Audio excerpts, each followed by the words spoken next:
الحمد لله رب العالمين والصلاة والسلام على سيد الأنبياء والمرسلين أبي القاسم محمد خاتم النبيين وآله الطيبين الطاهرين المعصومين. أما بعد، فقد قال الله سبحانه في كتابه المبين وهو أصدق الصادقين: إنما يريد الله ليذهب عنكم الرجس أهل البيت ويطهركم تطهيرا.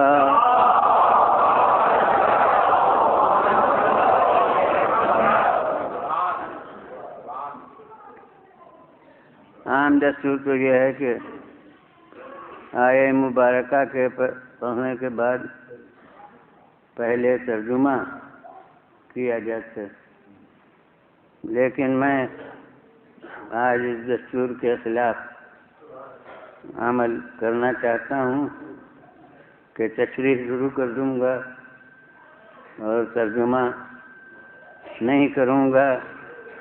اس کا راز آپ کو ابھی معلوم ہوگا. صلوات علیہ وسلم.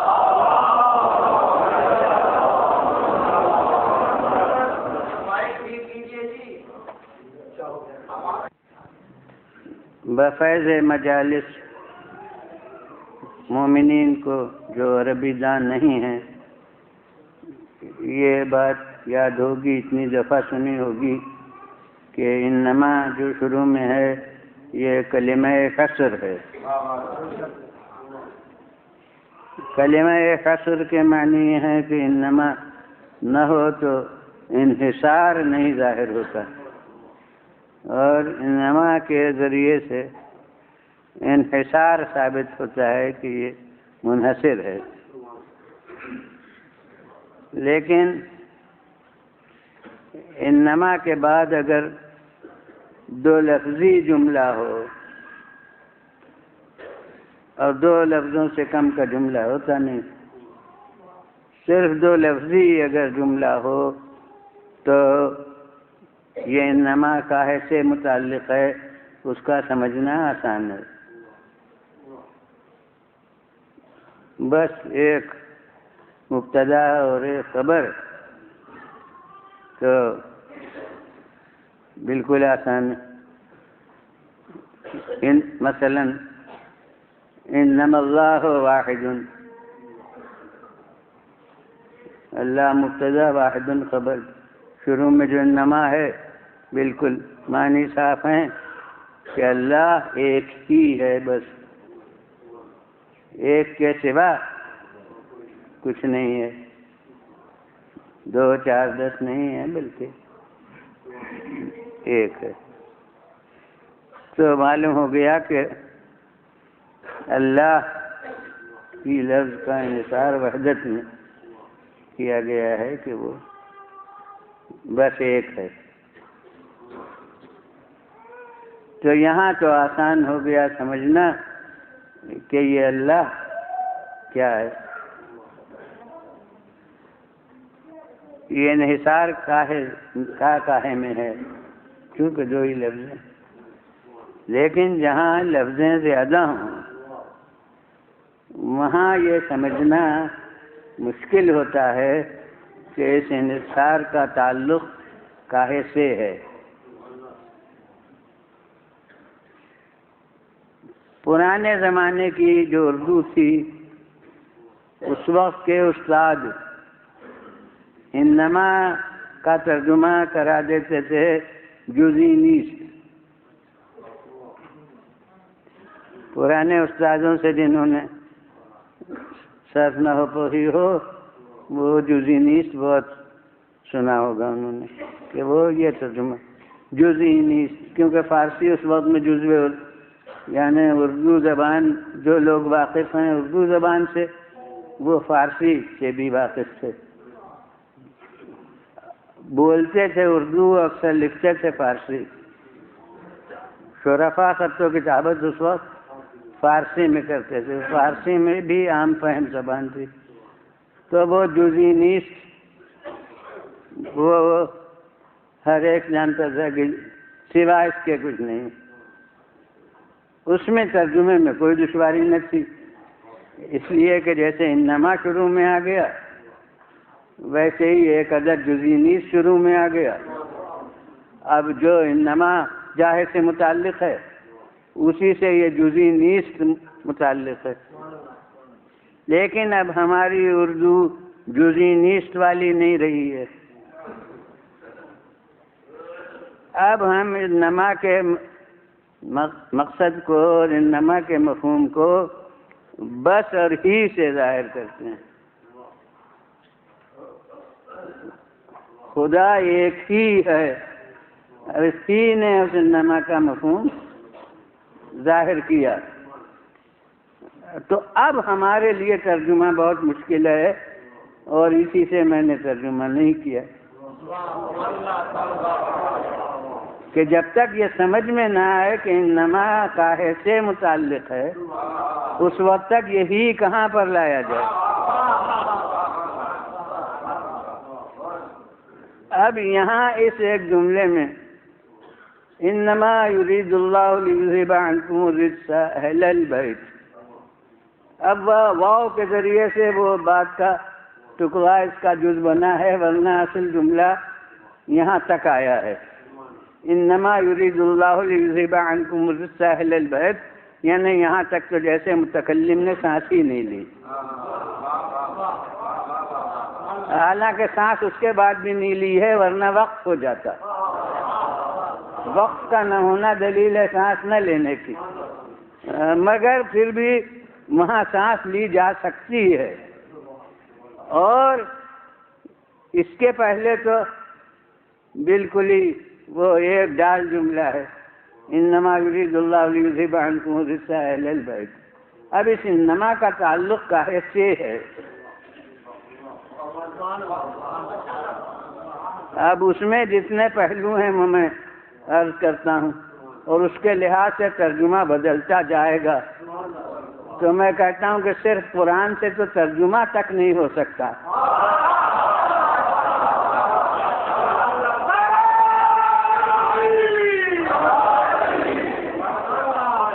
صلوات بھیجیے ویلندا.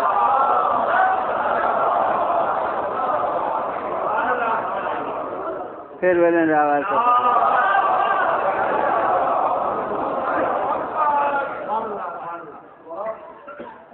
اب جو پہلو ہیں میں عرض کرتا ہوں کہ پہلے یریدو فعل ہے، اب اس کا فاعل ہے اللہ. میں نے عرض کیا کہ ہر پہلو اس کے لحاظ سے ترجمہ بدلے گا، مگر یہ پہلے ہی عرض کر دوں کہ جتنے بھی پہلو ہوں گے وہ فضیلت اہل بیت کو نمایاں ہی کرتے ہوئے ہوں گے. کوئی ایسا نہیں ہوگا جس سے کوئی غیر فائدہ اٹھا سکے.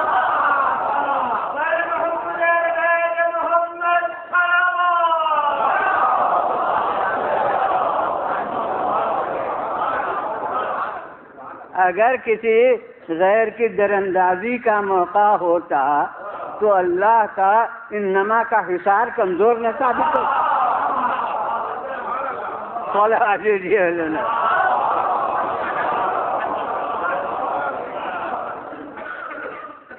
یریدو فعل ہے اور اس کا فاعل اللہ ہے.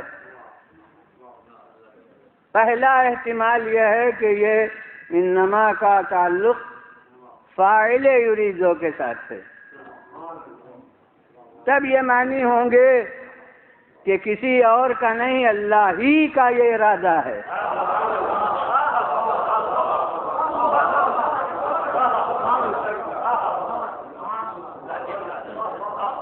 اور چونکہ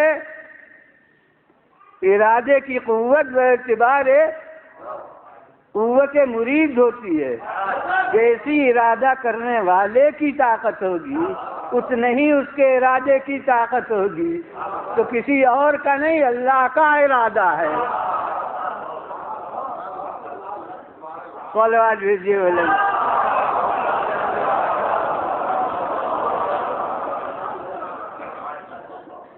یہ پہلا احتمال. اس کے بعد اب یرید اللہ ہو، یہ اللہ فاعل ہو گیا. لیذھب عنکم، یہ اب مفعول ہے ارادے کا، وہ لام کے ساتھ آیا ہے مگر مطلب اس کا مفعول کا ہوتا ہے. اللہ کا ارادہ یہ ہے کہ تم سے دور کرے. اللہ کا ارادہ یہ ہے کہ دور. اب یہ بات آ گیا، ابھی ہم رنگ جماعت ہو کے دور کرے میں نے ترجمہ کیا ہے، بعد میں آئے گا کہ دور کرے مانی ہے یا دور رکھے مانی ہے.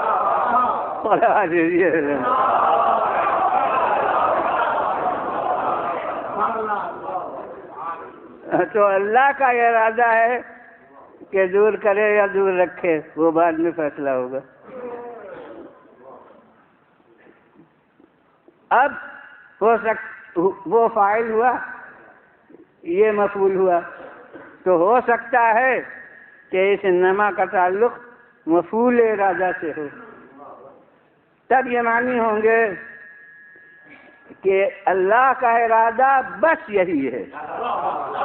ابھی وہاں سے کھسک کے یہاں آیا.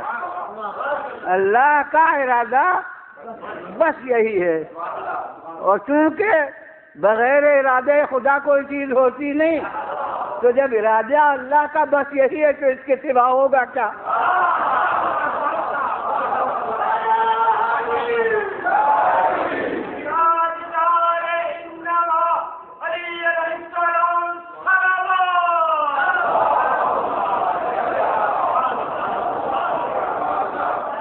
صلوات بھیجیے بولنا.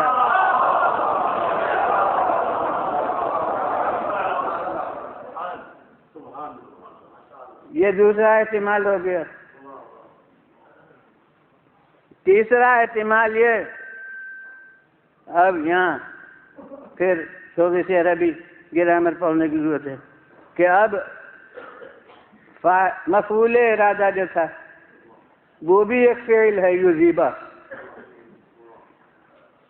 دور کرے یا دور رکھے، یہ بھی ایک فعل ہے. اب اس کا فاعل اللہ ہے، جو یریدو کا فاعل تھا وہی یذھب کا فاعل ہے. اب اس کے بعد اس کا متعلق ہے عنکم، تم سے،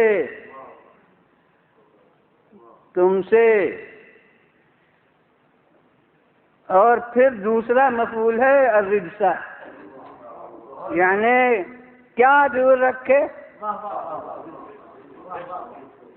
نجاست، گناہ، آلائش، جو ترجمہ چاہے کر لیجیے رجس کا، جو جسے پسند ہو.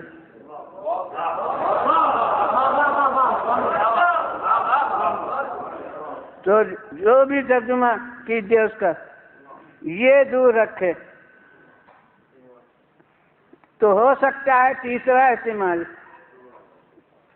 کہ یہ تعلق انما کا مفعول یذھب سے ہو،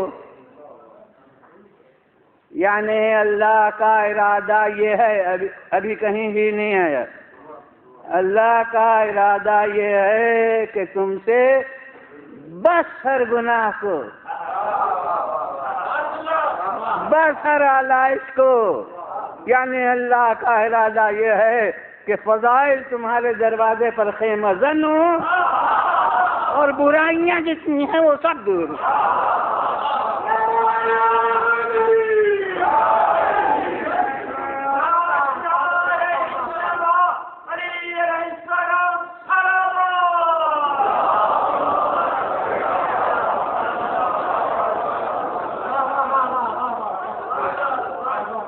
صلوات بھیجیے بولنا.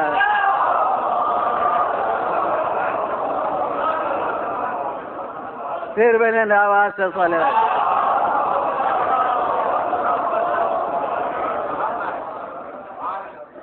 بس اب چوتھا احتمال یہ ہے کہ انکم کا جو مجرور ہے کم، اور جس کی تشریح ہے اہل البیت، یعنی وہی اہل بیت ہیں جن سے کہا گیا تم. جو تم ہیں وہ اہل البیت ہیں، جو اہل البیت ہیں وہ تم ہیں. تو یہ کم اور کتنا قریب ہے ترجمہ. کم یعنی تم. شاید بعض لوگ تو تلفظ کم کا تم کرتے ہوں گے، خصوصاً بچے. تو کم کا ترجمہ تم، اور وہ کون؟ اہل البیت. اے اہل بیت، یہ پکار کے جنہیں کہا انہیں کو کم کہا گیا کہ تم سے. تو اب انما کا تعلق اس کم سے ہو جو اہل البیت ہیں. تب معنی کیا ہوں گے؟ معنی یہ ہوں گے کہ اللہ کا ارادہ یہ ہے کہ ہر گناہ کو، ہر نجاست کو دور رکھے، بس تم سے ہے اہل بیت. تب دلیل ہوگی انحصار عصمت کی.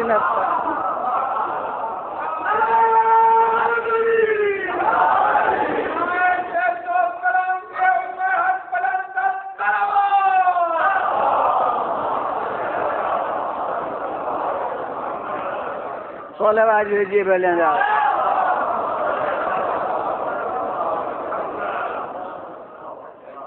تو اب جناب والا فرض کیجئے کہ اب تفسیر چھپ رہی ہے میری ہے اور اس میں ترجمہ بھی لازمی ہے، تو اب کچھ نہ کچھ تو ترجمہ وہاں میں کروں گا ان میں سے کسی ایک کو لے کے. لیکن جب اصل میں تصریح مد نظر ہو اور اتنے پہلو ہوں تو ترجمہ آدمی کرے تو کیا کرے؟ صلوات بھیجیے بلند آواز. پھر بلند آواز سے صلوات.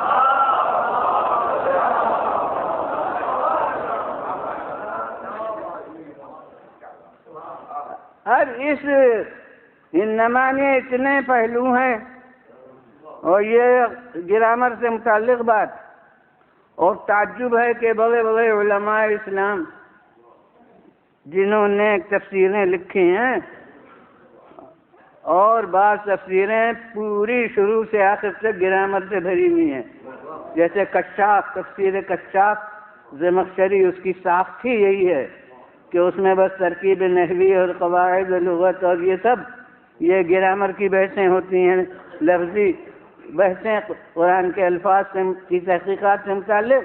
تو کشاف زمخشری اس کے حواشی ہیں، اس کی شرح ہیں، مگر یہ بحث ان میں سے کسی نے نہ لکھی. اس انما کو چھوڑ گئے اس لیے کہ کوئی بات تو اپنے مطلب کی ہے ہی نہیں، تو بحث کر کے کیا کریں؟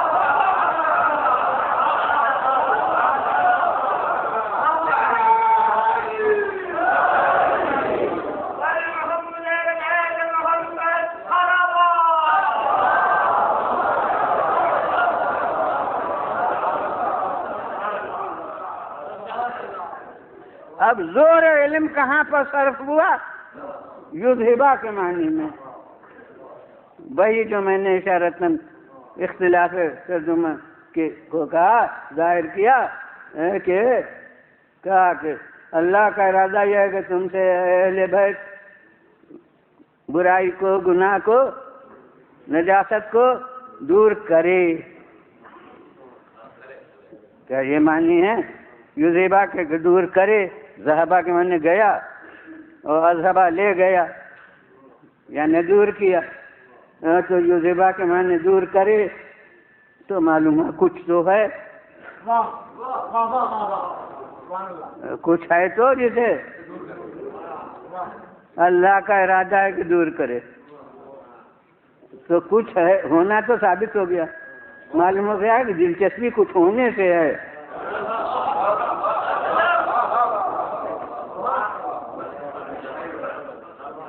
کچھ تو ہے. اب میں عرض کرتا ہوں کہ کیا ہر جگہ یہی اس قسم کے لفظ کے معنی ہوتے ہیں؟ ارے وہی یذہبا ہے.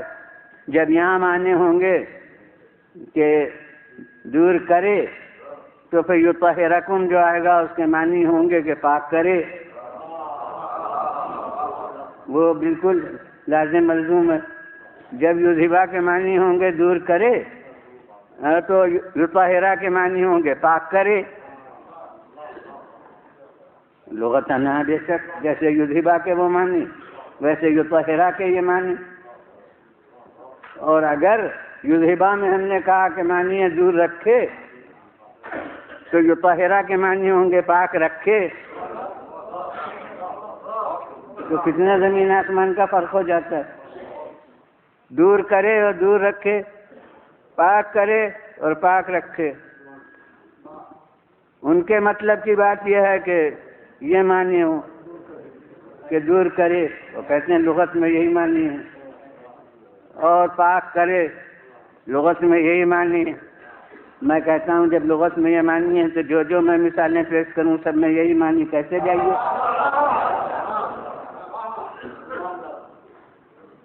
تو جناب اب میں مثالیں پیش کرتا ہوں. والسماء رفعها ووضع الميزان سورہ رحمان میں والسماء رفعها کیا ترجمہ کروں؟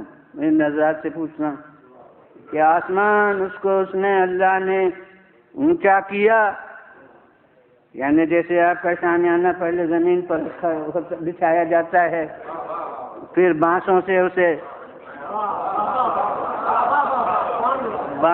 اونچا کیا جاتا ہے، اس طرح اللہ نے آسمان کو اونچا کیا ہے. تو یہی اور بقول آپ کے لغت میں معنی یہی ہوتے ہیں.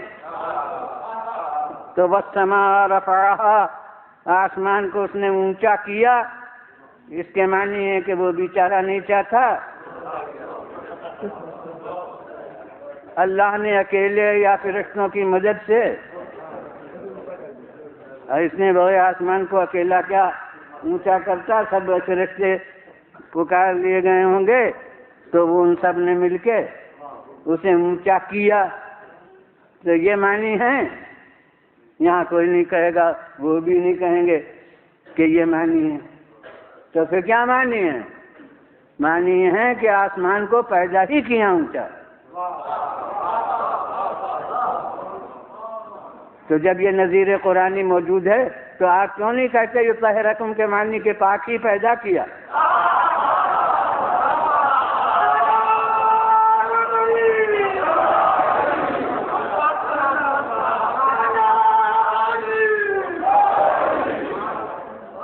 صلوات بھیجیے بجندہ.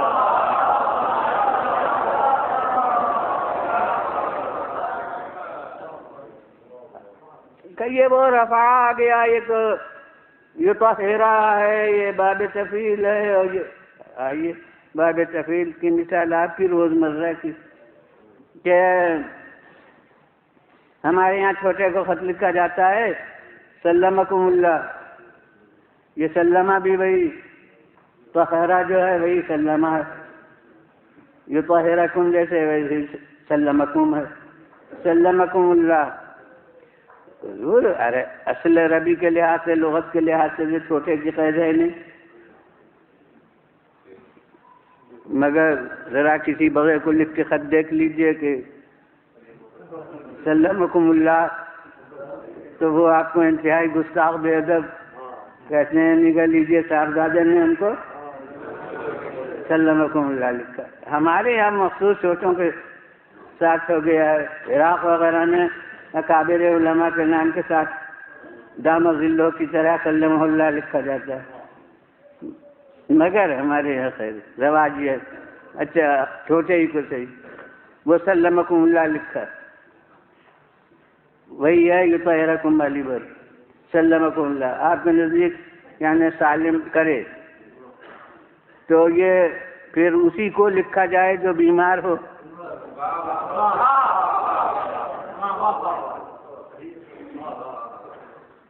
اور اگر بیمار نہ ہو اور سلمکم لکھ دیجیے تو وہ برا مانے، لوگوں سے کہیں کہ یہ ہماری برائی چاہتے ہیں کہ ہم اچھے خاصے، اور ہمیں یہ کہہ رہے ہیں کہ سلمکم اللہ سالم بنائے اللہ، سالم کرے جیسے ہم بیمار ہیں، تو یہ اختراع کا شگون بد ہو جائے تو ہر ایک کہے گا پھر سلمکم کیوں لکھا جاتا ہے؟ بالکل اردو با محاورہ ترجمہ ہے اس کا، سلامت رکھے۔ تو آپ کے سلمکم کے معنی سلامت رکھے ہو گئے، اور اللہ کے مطہرکم کے معنی پاک رکھے نہ ہو۔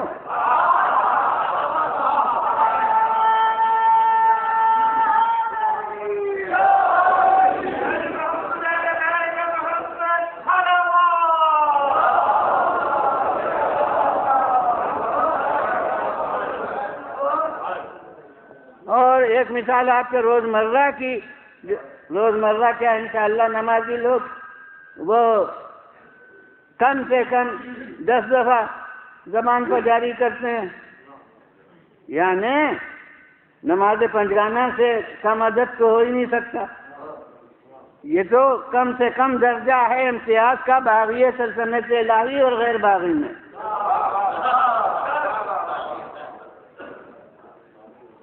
حکومت الہی سے وفاداری کا راز ہے کہ یہ باغی نہیں ہے، وفادار بندہ ہے،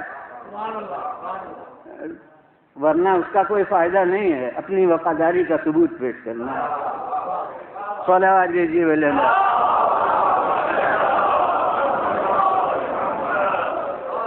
تو اب 5 کم سے کم نمازیں پڑھنا ہے ہر شب و روز میں ہر مسلمان کو، اور ہر نماز میں 2 دفعہ سورہ حمد، ہر رکعت میں ضرور 1 دفعہ ہے، اور 2 رکعت سے کم کوئی نماز ہے نہیں، لہذا 10 مرتبہ ضرور۔ دوسرا سورہ بدل بدل کے پڑھا جا سکتا ہے، مگر سورہ حمد کا کوئی بدل نہیں ہے، تو اس کا ہر جملہ کم سے کم 10 دفعہ زبان پر آتا ہے۔ تو آپ اس میں کیا کہتے ہیں بارگاہ الہی میں؟ اہدنا الصراط المستقیم، کیا معنی؟ ہمیں سیدھے راستے کی ہدایت کر۔ تو یہ جملہ وہی کہے جو گمراہ ہو۔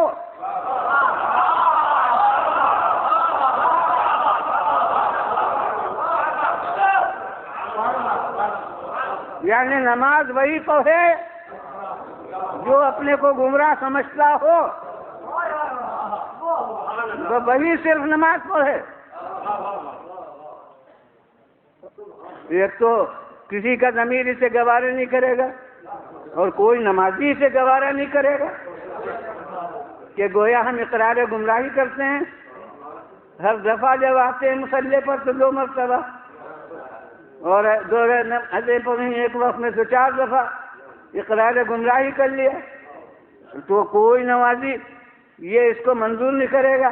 اور اگر کوئی کہے کہ ہاں جی ہاں بے شک اللہ کی بارگاہ میں ہم یہی کہتے ہیں کہ ہمیں راستہ دکھا، یعنی لا سیدھے راستے پر، تو میں سوال کروں گا کہ رسول کیا پڑھتے تھے؟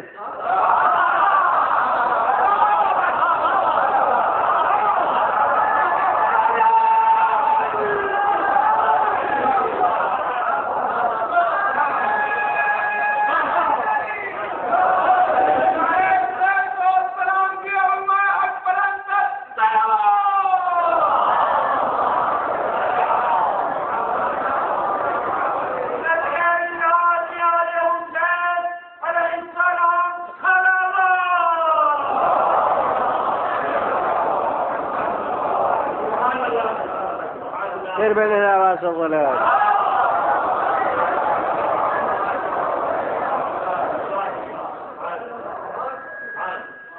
اب مثال تو ہر ایک صاحب ہے، مگر کوئی شخص کہہ سکتا ہے ارے صاحب یہ سب آپ ادھر ادھر پھر رہے ہیں، وہ رفع آیا اور وہ اہدنا اب ہو گیا، اور وہ خیر سلمکم صحیح وہ ہو گیا۔ یہ بات تو یطہرکم کی ہے، تو میں کبھی میدان گفتگو میں فرار نہیں کرتا، کسی اور میدان کا کیا ذکر؟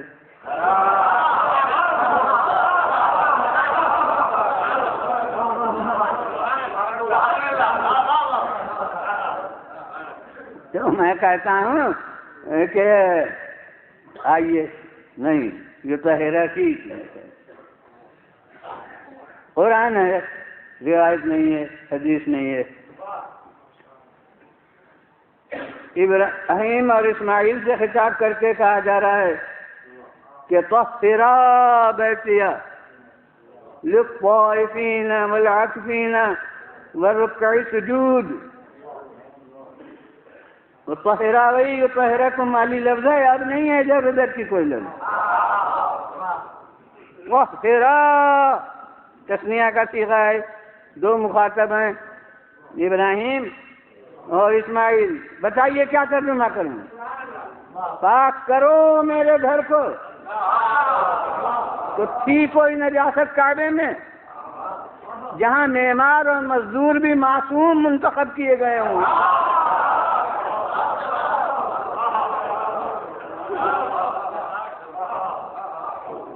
وہاں کوئی نجاست تھی؟ ارے بدھ بھی بہت مدت کے بعد رکھے گئے ہیں، اس وقت تھوڑی تھے۔ تو نجاست تو کوئی نہیں تھی، تو پھر ان سے کہا گیا طہرا بیتیَ، میرے گھر کو کیا ترجمہ کیجیے گا؟ میں کہتا ہوں کہ یہ بھی آیے تفسیر ہے، وہ بھی آیے تفسیر ہے۔ یہ آیے تفسیر ہے بیت کے لیے، وہ آیے تفسیر ہے اہل بیت کے لیے۔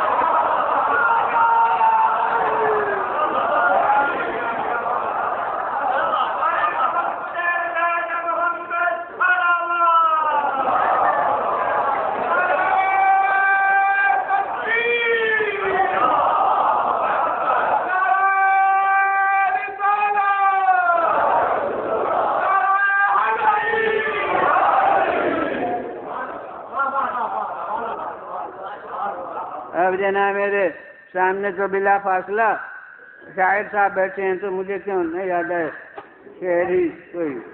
میں کہتا ہوں کہ بس ایک سوال پر ٹھہرا ہے فیصلہ دل کا، کہ بس طہرا کا آپ ترجمہ کر دیجئے، جو طہرا کا میں ترجمہ کر۔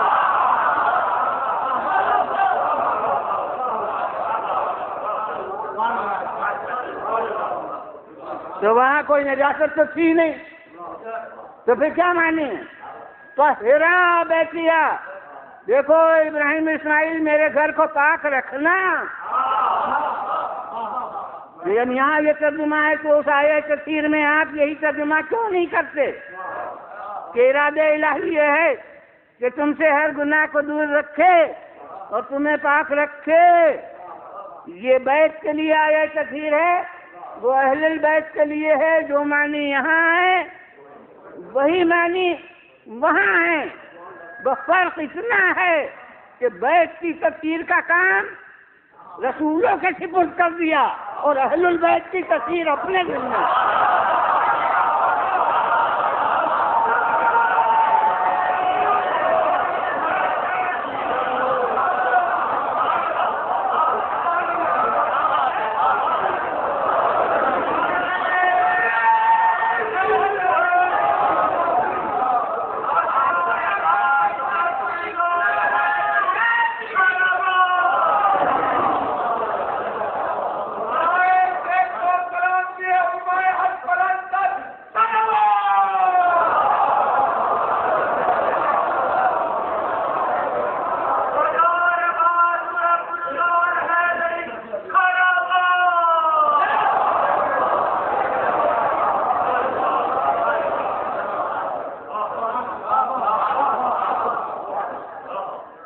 یہ تفسیر پیغمبروں کے ہاتھ سے اور وہ تفسیر اپنے ہاتھ سے،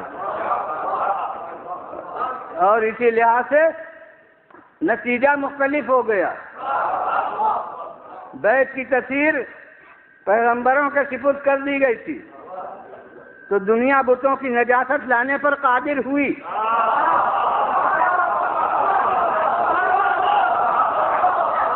اور جن کی تفسیر اپنے ذمہ میں رکھی تھی مگر سلطنتوں کی کوشش ختم ہو گئی اور ان کے دامن پر کوئی داغ نہیں لگا۔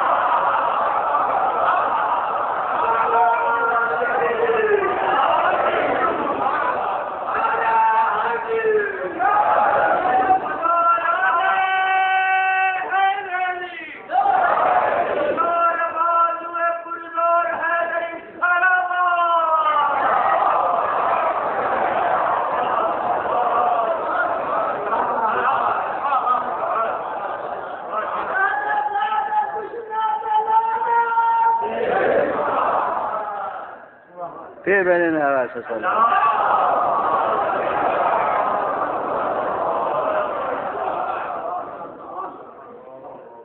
اب یہاں یہ بحث ختم ہو گئی تو اب پورا نقطۂ بحث بن گیا اہل البیت۔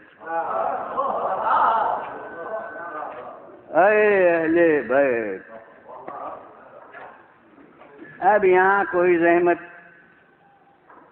دنیا کو پیش نہیں آئی، کیونکہ بیت کے معنی لغت میں دیکھ لیے، فارسی میں خانہ، اردو میں گھر۔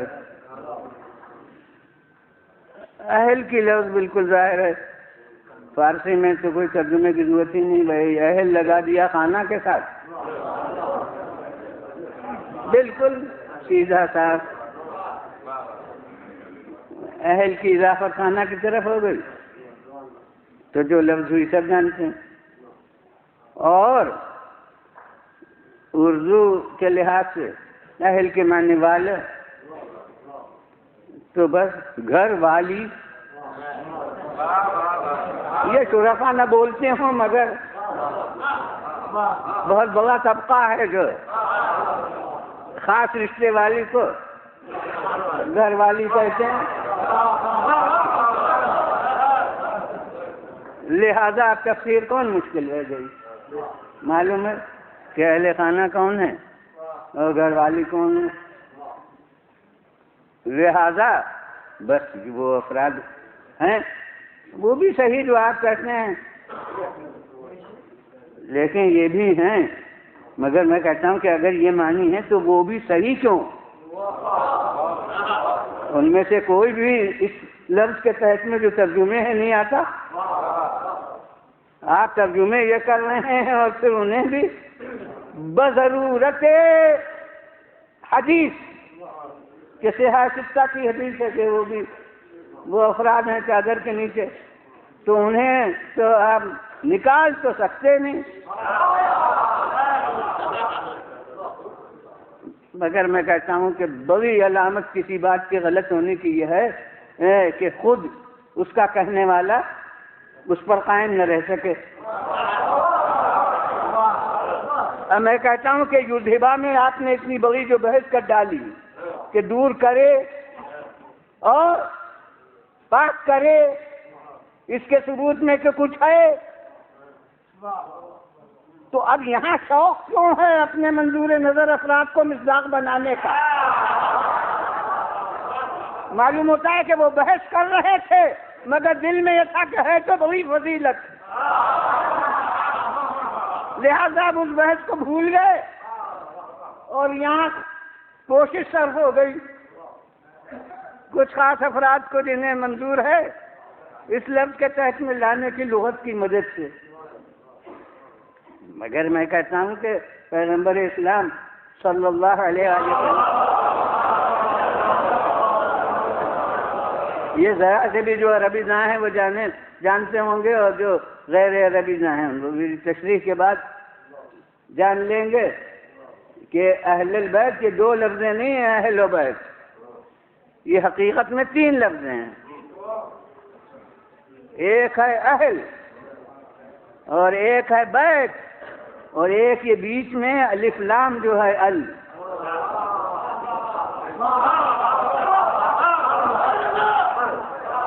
یہ مستقل لفظ ہے، تو اہل کے معنی لغت میں آپ کو مل جائیں گے، بیت کے معنی لغت میں مل جائیں گے، مگر یہ اس ال کے معنی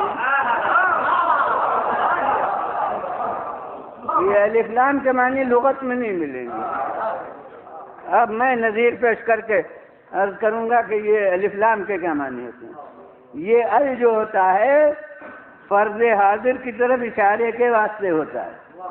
کبھی استغراق کا ہوتا ہے سب کے معنی میں، الحمد سب تعریف، مگر جب سب نہیں ہے، سب گھر والے کیا مطلب؟ تو جب سب نہ ہو تو پھر عہد، عہد اس کا نام ہے، اشارے کے لیے ہوتا ہے فرض حاضر کی طرف. اب آپ سے جانی پہچانی مثال دے دوں. یوم کے معنی کوئی سا دن، اور الیوم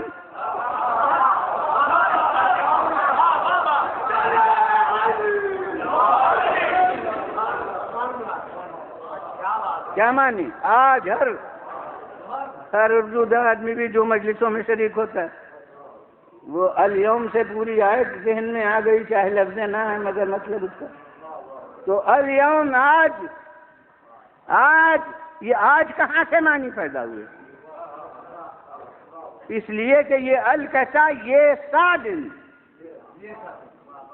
اشارے کے لیے فرض حاضر کی ضرورت، یہ سا دن.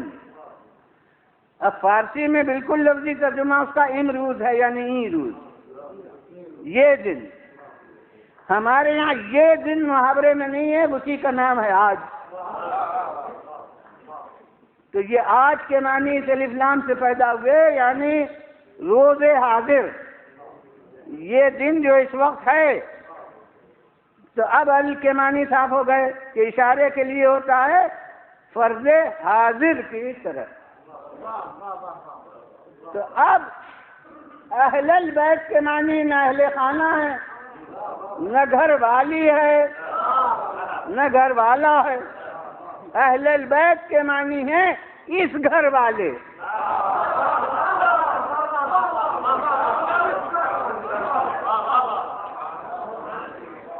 اس گھر والے. اب اشارہ لغت میں اس کے معنی کچھ ہوتے ہی نہیں.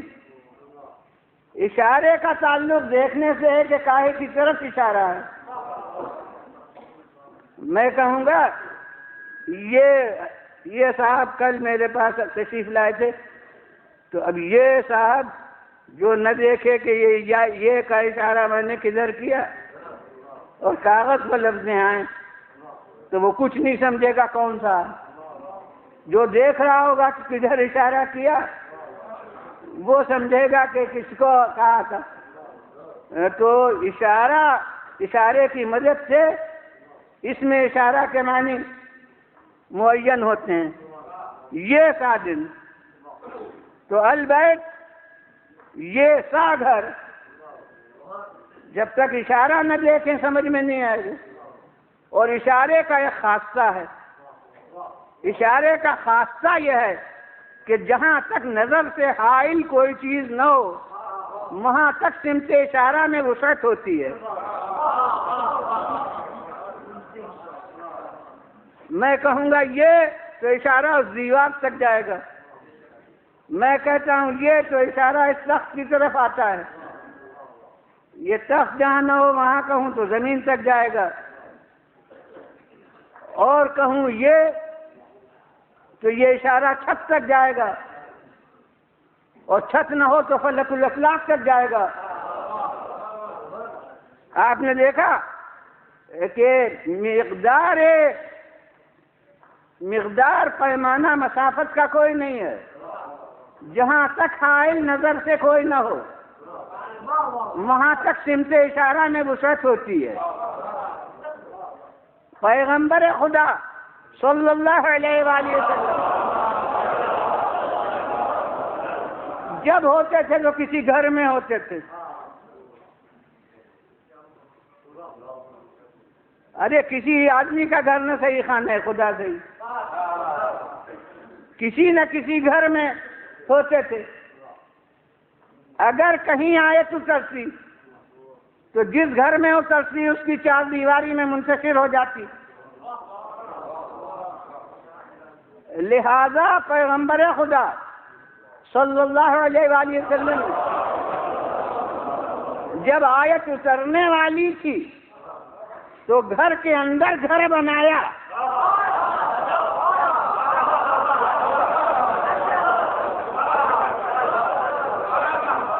ایک بڑی حقیقت ہے جس کو ایک جملے میں کہہ کے آگے بڑھنا چاہتا ہوں کہ اس سے معلوم یہ ہوتا ہے کہ پیغمبر کو قرآن کی آیت کا کہ کیا اترے گی علم نازل ہونے کے بعد نہیں ہوتا تھا، بلکہ نازل ہونے کے پہلے معلوم ہوتا تھا ایک کون آیت ہوگی۔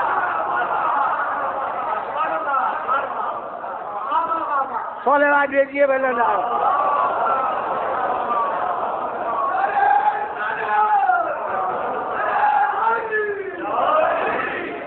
پھر بلند آواز سے صلوات۔ معلوم ہے کہ خالق کی آیت کیا اترے گی اور اس میں ایک حصار کھینچا ہے، تو وہ حصار وہ لفظ میں کھینچے گا، میں عمل میں پہلے حصار کھینچی ہوں۔ تو گھر میں گھر بنایا، گھر کا سنگ بنیاد بن کے چادر کے اندر خود لیتے،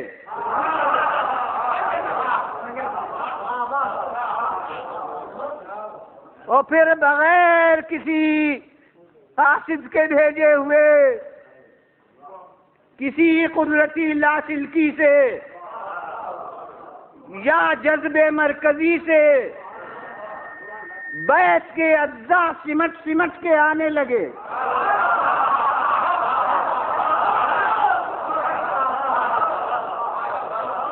صلوات دیجیے بلند آواز۔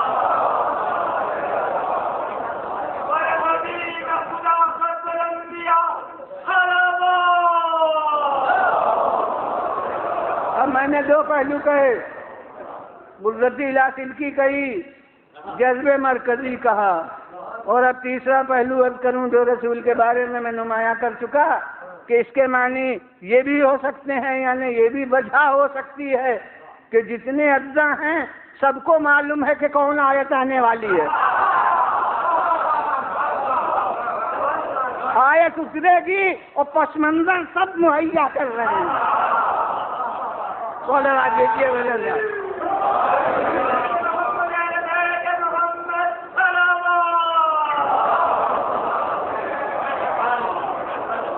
پھر بلند آواز سے صلوات۔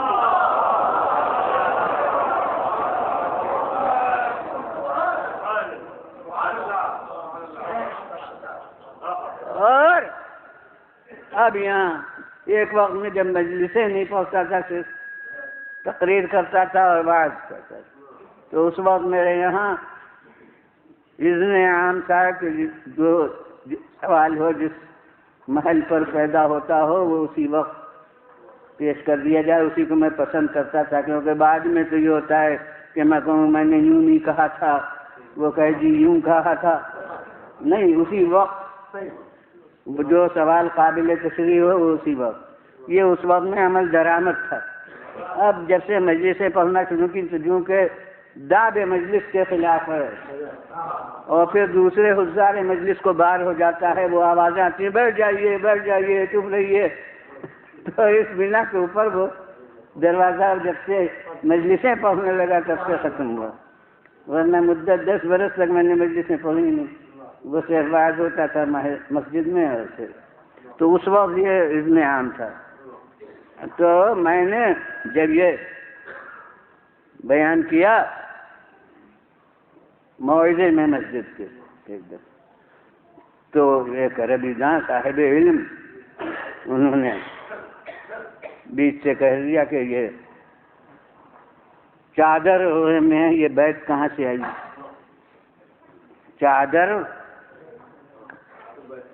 چادر ہے، اس کو بیت آپ کہہ رہے ہیں کہ گھر کے اندر گھر بنایا، یہ چادر کے اندر رسول ہیں، یہ بیت کہاں سے؟ تو اب چونکہ عربی کے طالب علم سے اور عربی پہنچنے سے اب ماشاءاللہ عربی نہ افراد اور صاحبان علم بھی موجود ہیں، تو میں نے پہلے تو ابو العلاء معرری کا شعر پڑھا، بہت بڑا شاعر ہے عرب کا، اور سخت زند اس کا دیوان ہے، ایک وقت میں لکھنؤ یونیورسٹی کے فاضل ادب کے نصاب میں داخل تھا، تو اس کا ابو العلاء معرری کا شعر میں نے پڑھا، الحسن یظہر فی شیئین رونقہ بیت من الحسن او بیت من الشعر الحسن یظہر فی شیئین رونقہ بیت من الشعر او بیت من الشعر. یہ شعر ہے ابو لیلہ ماوردی کا. اب ترجمہ کر دوں، حالانکہ ترجمے میں وہ بات تو کہیں بھی نہیں ہوتی، وہ صرف قرآن میں نہیں، کسی بھی عربی کے کلام میں فصیح کا ترجمہ اردو کا کسی زبان کے جملے کا میر تقی میر کا لوگ ترجمہ کریں اور غالب کا کریں، وہ بس منہ چبانا ہے، وہ ترجمہ نہیں ہوتا. تو بہرحال ترجمہ بقدر امکان یہ ہے کہ شاعر کہہ رہا ہے کہ حسن کا جلوہ دو قسم کے بیتوں میں نمایاں ہوتا ہے. ایک شعر والی بیت، دو مصروں کا مجموعہ بیت کہلاتا ہے نا عربی میں. یہ شعرا کل بھی حدیث ہے، میں کیا کروں کہ من قال فینا بیتن بن اللہ لہ بیتن فی الجنہ. جو ایک بیت ہمارے بارے میں نظم کرے اس کے لیے اللہ جنت میں ایک بیت بنا دیتا ہے.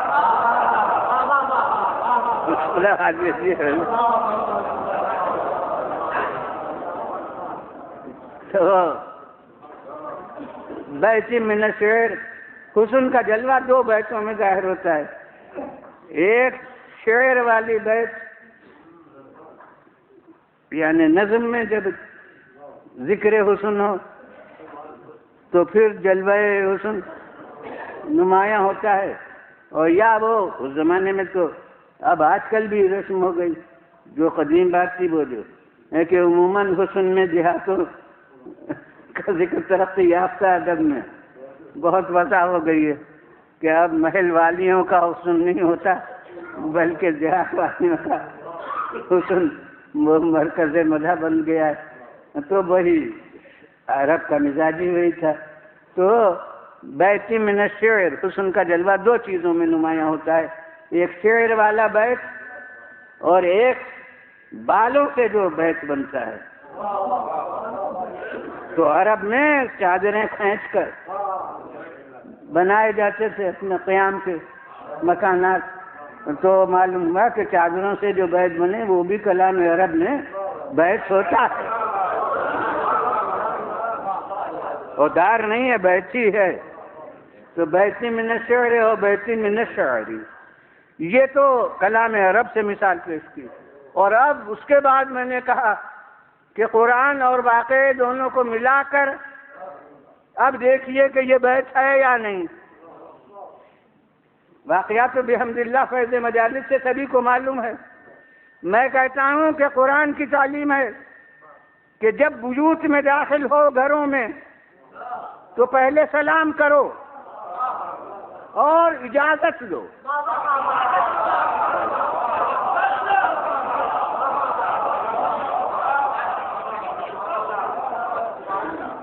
یہ تعلیم اسلامی ہے. اب اس پر ہمیشہ فرشتوں نے عمل کیا، یہاں تک کہ ملک الموت بوقت وفات رسول آئے، قبل وفات رسول، تو اس دروازے پر ٹھہرے جب تک فاطمہ زہرا نے اجازت نہیں دی، تب تک دروازے کے اندر قدم نہیں رکھا. یہ رسول کے مصائب میں آپ نہ کرتے ہوں گے، جو مجلس ہوتی ہوگی پر کیجیے 28 سفر کو، تو اس دروازے پر ٹھہرے ملک الموت. اور آج جبرائیل جب چادر کے پاس آئے تب اجازت مانگی.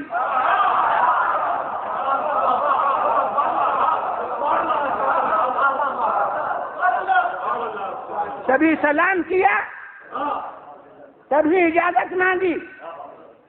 تو بس میں کہتا ہوں کہ کبھی بیت وہ ہوتا ہو، آج تو بیت یہی ہے.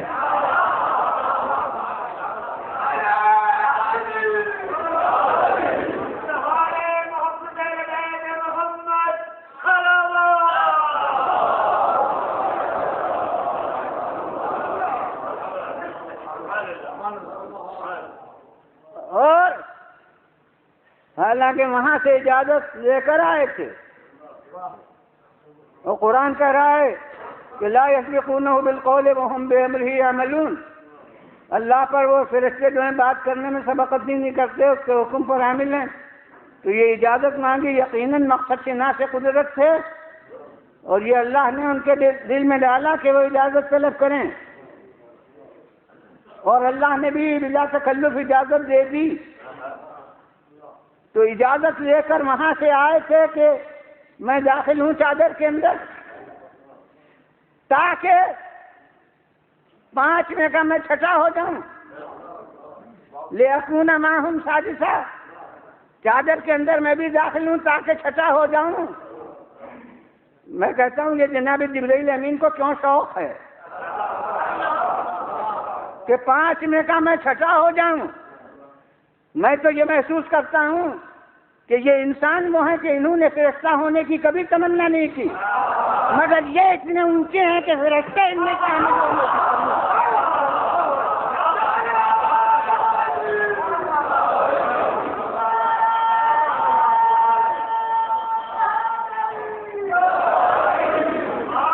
دیجیے بھائی جان.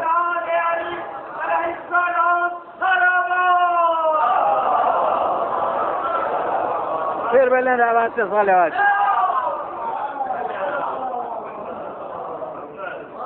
تو وہاں سے اجازت لے کر آئے تھے، مگر اب اس دنیا میں آ کے ان کی عملداری میں داخل ہو گئے، لہذا ان کے آئین شریعت پر عمل کرنے کے لیے اب ان سے اجازت مانگ رہے ہیں. اس وقت اجازت پہ اکتفا نہیں کرتے جو خدا سے لے لی تھی. اب جو یہاں صاحب مکان ہے، اب جو صاحب بیت ہے، اس سے سلام کر رہے ہیں کھڑے ہو کر، اور اب اس سے اجازت لے رہے ہیں کہ میں بھی داخل ہو جاؤں، اور اب ان کی اجازت سے داخل ہوتے ہیں. میں کہتا ہوں یہ اس سے اجازت لے کے کیوں آئے اور ان سے اب اجازت طلب کر کے کیوں داخل ہوئے؟ یہ بھی مقصد الہی کی تکمیل تھی، انما کی تفسیر کرنا تھی. ملک بھی اگر چادر کے باہر کھڑے ہو کے آیت پڑھتا تو پھر اشارہ 4 دیواری میں منتشر ہو جاتا.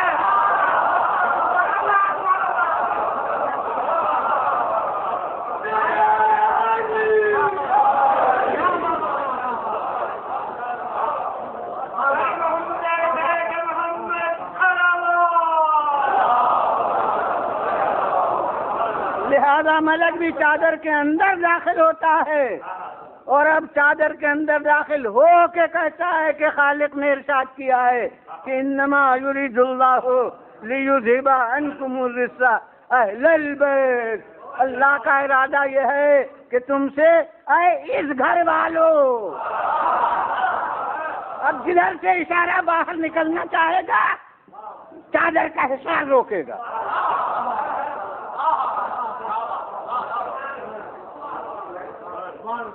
اور اب یہاں اس بحث کو پھر تازہ کرتا ہوں، وہ پاک کرے یا پاک رکھے. میں کہتا ہوں کہ اب چادر کے اندر جو افراد ہیں انہیں دیکھ کے بتاؤ کہ پاک کرے معنی ہے یا پاک رکھے معنی ہے. اور مسلمان سے کہوں گا کہ یہ غور سے دیکھ لینا کہ اس میں رسول اللہ بھی ہیں.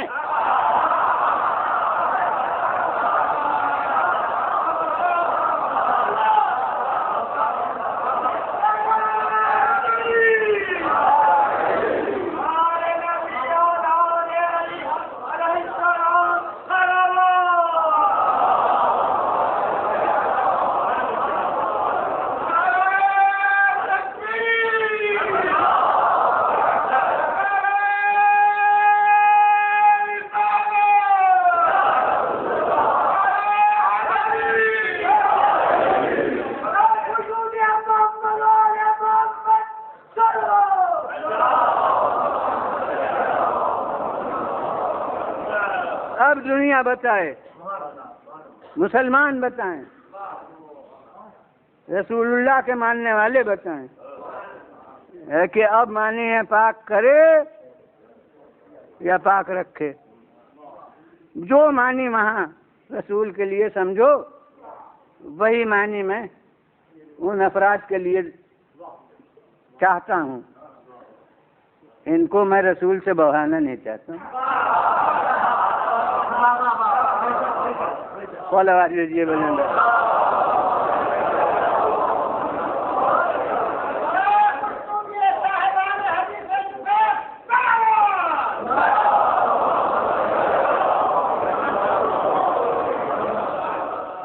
پھر بلند آواز سے پڑھ.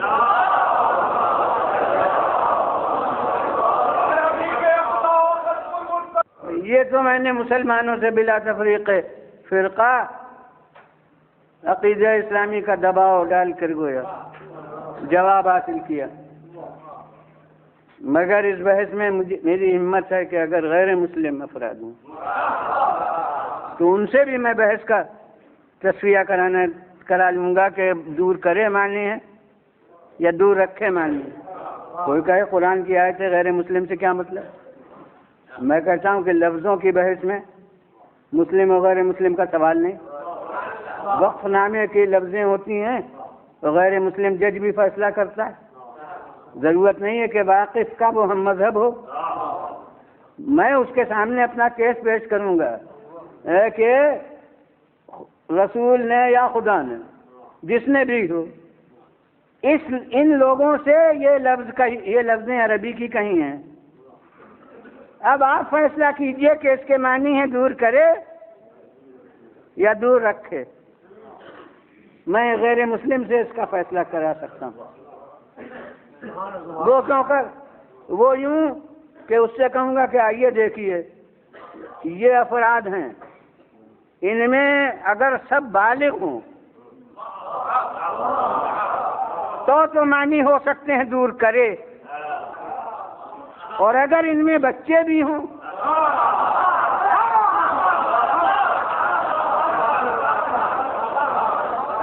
اور ایک ہی لفظ سب کے لیے کہی گئی ہو، یہ نہیں کہ بڑوں سے ایک دفعہ لفظ کہی اور بچوں سے ایک دفعہ کہی، ایک لفظ سب کو مخاطب کر کے بس ایک دفعہ کہیے. تو اب آپ کوئی عیسائی ہوں کوئی ہندو ہوں، آپ فیصلہ کیجئے کہ کہنے والا جو ذمہ دار فرد ہو وہ یہ کہے ان سب کو مخاطب کر کے، تو کیا معنی ہوں گے دور کرے یا دور رکھے؟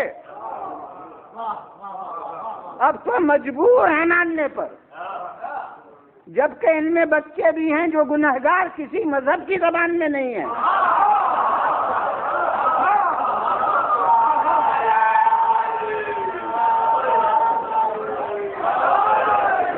جو سب کے نزدیک معصوم ہیں، جب ان سے کہا جا رہا ہے تو ماننا پڑے گا کہ دور رکھے.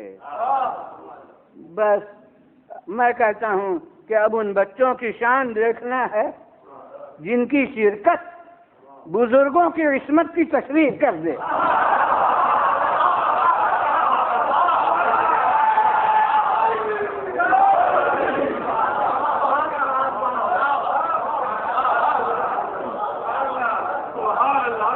صلوات بھیجیے بلند.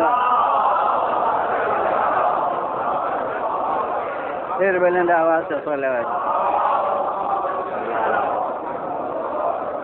بس جناب والا آپ کے توجہات اس کے متقاضی ہوں گے کہ ابھی یہ فضائل کا باب کھلا رہے اور فضائل کے سلسلے ہی میں گفتگو ہوتی رہے، مگر یہ کہ بس جتنا عرض کرنا تھا وہ عرض کر چکا. اصل مقصد پورا ہو گیا، اور یہ شاید شرکا کو احساس ہوا ہو کہ روز کی بنسبت زیادہ قوت کے ساتھ میں نے آج بیان کیا ہے، لہذا اب آگے نہیں بڑھتا ہوں. اسے اکثر کہتا رہا ہوں کہ مجھے فضائل سے منتقل ہونے میں مصائب کی طرف زحمت نہیں ہوا کرتی. دست و گریباں ہیں ان کے فضائل اور مصائب. میں کہتا ہوں کہ آج ان بچوں کی شرکت نے اپنے بزرگوں کی بے گناہی کی تشریح کی، اور بخدا میرے نزدیک تو کربلا کا چشمہ جو ہے اس کی شرکت نے پورے مجاہدین کربلا کے بے خطا ہونے پر مہر تصدیق ثبت کر دی.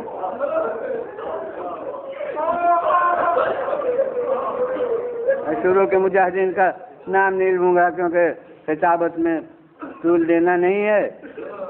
جب تک عباس آئے ہیں دنیا کہہ سکتی تھی کہ تلوار نہ صحیح نیزہ لے کے آئے تھے. اب جنگ نہ کرتے تو کیا کرتے؟ علی اکبر آئے تھے دنیا کہتی کیوں کر جنگ نہ کرتے. وہ فاتح خیبر کے خاندان کا شیر تلوار لے کے آیا تو اب جنگ نہ کرتے تو کرتے کیا؟ ارے قاسم کم سن بچہ صحیح مگر تلوار لے کے گئے تو کہتے کہ ارے بچہ صحیح مگر شیروں کا شیر ہے. وہ بچہ بھی تو اسی خاندان کا ہے تو جنگ نہ کرتے تو کیا کرتے. لیکن جب علی اصغر آ گئے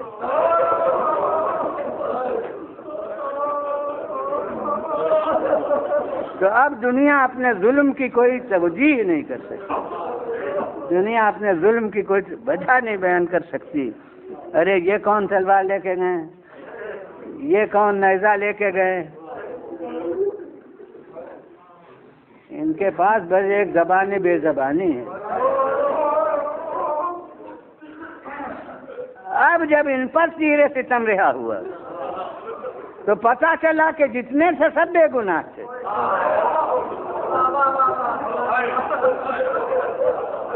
جتنے سے سب بے خطا تھے. جیسے حسن و حسین کی شرکت نے بتا دیا کہ وہ جتنے ہیں سب ابتدا سے معصوم ہیں, ویسے ہی ان کی شرکت نے بتا دیا کہ جتنے ہیں پورا جہاد بے خطا ہے. جتنے مجاہدین ہیں سب بے خطا ہیں. یہ تو ظالم ہیں جب ایک بچے کو یہ تیر ستم کا نشانہ بنا سکتے ہیں تو کوئی اور اس کو بھی یہ مظالم کریں تو ان سے کیا بعید ہے. تو یہ بچے کی شرکت میں اور بس اہل عزا میں کہتا ہوں کہ اس بچے کی اہمیت محسوس کیجیے.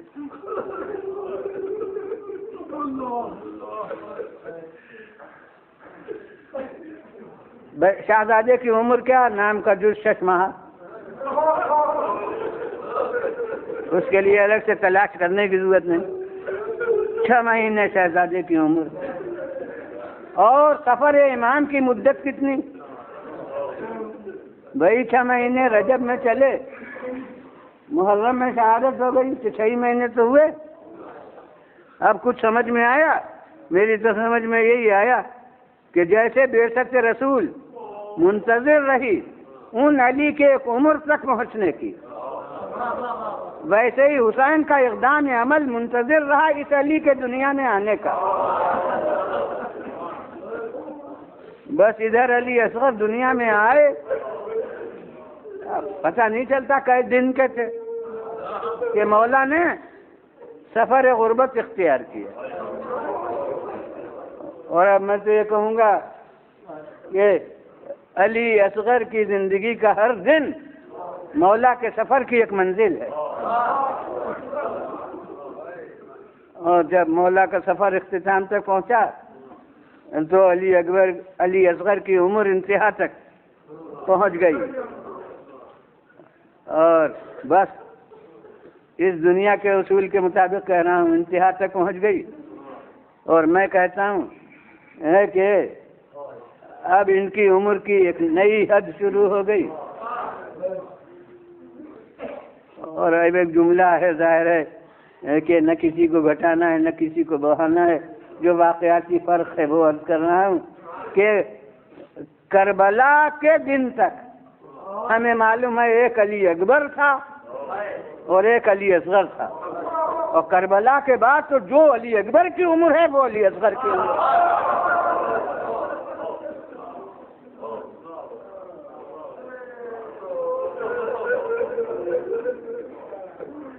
بس اہل عزا ایک مزید اہمیت بربنائے ترتیب کربلا کہ ترتیب کربلا یہ تھی کہ اصحاب سب پہلے چلے جائیں, عزیز بات کو جائیں, عزیزوں میں بھی دور کے عزیز پہلے چلے جائیں, علی اکبر بات کو رہیں, عباس بات کو رہیں.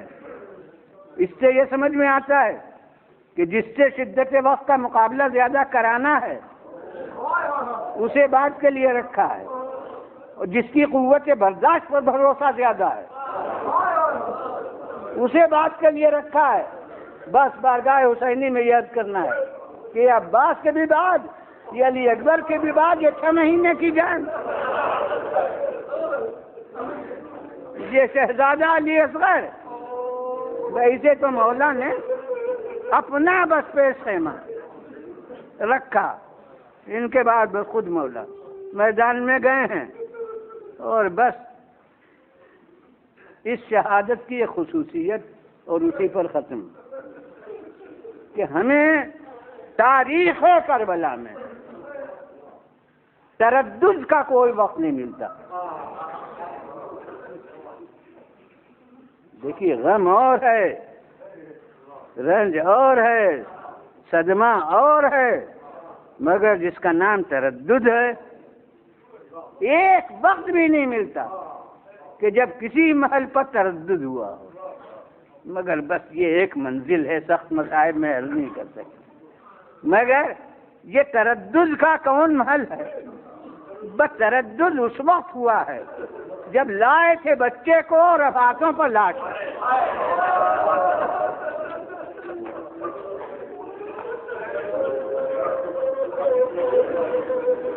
تو ماشاءاللہ آپ سب عمل عاشور کے پابند ہوں گے. تو عمل عاشور کی 2 ترکیبیں ہیں، ایک میں تو 100 مرتبہ صلوات اور 100 مرتبہ اعلان ہے، اور ایک دوسری ترکیب ہے. اس دوسری ترکیب میں کیا ہوتا ہے؟ 7 مرتبہ آگے بڑھتے ہیں، 7 مرتبہ پیچھے بڑھتے ہیں، اور زبان پر ہوتا ہے انا للہ و انا الیہ راجعون. حدیث میں نہیں ہے مگر علماء نے کہا ہے کہ یہ شبیہ ہے عمل حسین کی، اور وہ یہی منزل ہے تردد کی کہ جب علی اصغر کو لائے ہیں تیر کھانے کے بعد تو مولا چاہتے ہیں خیمے کے اندر جائیں، مگر پھر خیال ہوتا ہے کہ رباب سے کیا کہوں گا.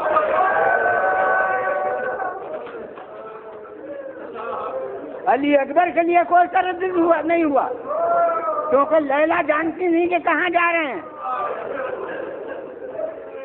مگر جس ماں سے نے سمجھا ہو کہ پانی پلانے لے جا رہے ہیں، یا دوسری روایت ہے کہ رخصت کرنے لے جا رہے ہیں، اب اس سے کیا کہیں؟ اب تردد ہے کہ کیا کہوں گا. تو جیسے ملت ابراہیمی میں یہ عدد بھی کچھ میراث بنا تھا کہ جے دفعہ حاجرہ نے صفا اور مروہ کے درمیان سعی کی تھی، وہی 7 مرتبہ مولا خیمے کی طرف بڑھے اور پھر پیچھے ہٹے. یہی ہدایت ہے اس عمل عاشور میں کہ 7 دفعہ آگے بڑھو، 7 دفعہ پیچھے ہٹو. یہی مولا کبھی چاہتے ہیں خیمے میں جائیں. اب جلالت حسین مانے، مگر کیا کہوں، اردو میں یہی لفظ ہے کہ چاہتے ہیں خیمے میں جائیں مگر جیسے ہمت نہیں ہوتی.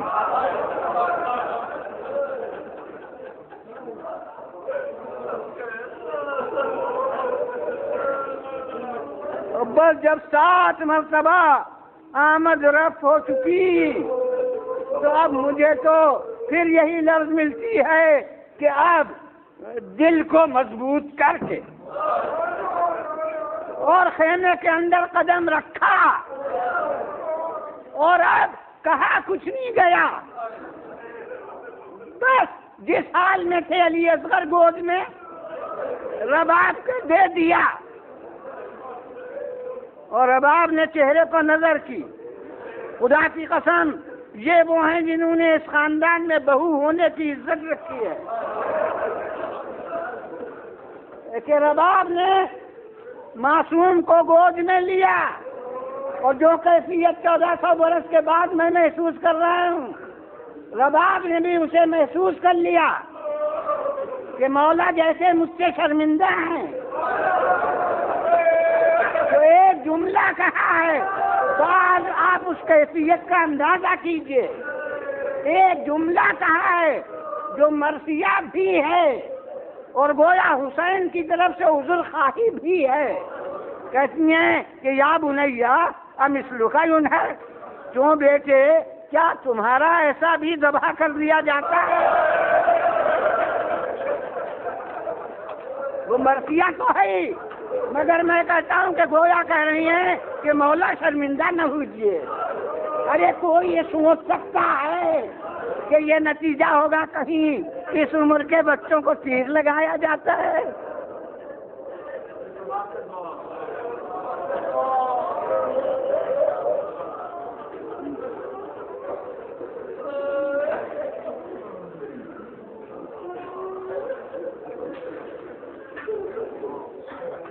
خداوندہ تمام حاضرین کے مقاصد ہیں.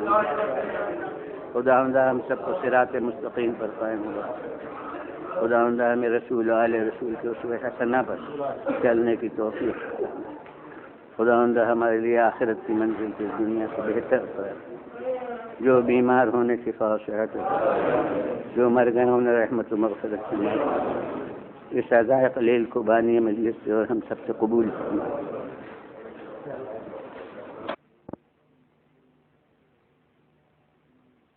بسم اللہ الرحمن